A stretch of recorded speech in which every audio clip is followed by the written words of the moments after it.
again, it's very, very challenging right now because in the short term, there's a lot of headwinds on the back of the mutations, the new surges we're getting in developed markets. So there's a lot of still uncertainty about the path of the recovery.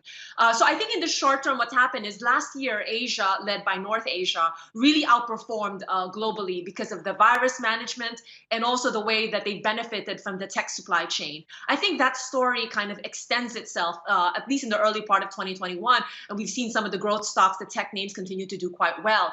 But I think over the, with the hope of a further concerted vaccine rollout, now there's a bit of hiccups here and there. I mean, you're hearing some noise about production and supply disruption, but that doesn't really change our outlook very dramatically because we've kind of already built in a buffer of significant delays. But I think, I think the mutations and the vaccine will still eventually play out to have a recovery. And so we should see a little bit more rotation away from the defensive to sort of some of the ones that could ultimately benefit from improved mobility. And developed markets are probably going to get the vaccine first before we get kind of broader EM get access to the vaccine. So the biggest impact is really the spillover on trade and activity. Now in Asia, there's also a huge right now, although right now the North Asia is still kind of outperforming, I think this mutation is kind of complicating the intra-regional performance because what's happening is Southeast Asia is continuing, parts of Southeast Asia is struggling because you have new cases and surges in Malaysia, you're seeing in Indonesia. So I think that's obviously complicating some of the improved mobility that we've been seeing and that, we've been having to downgrade some of our growth forecasts.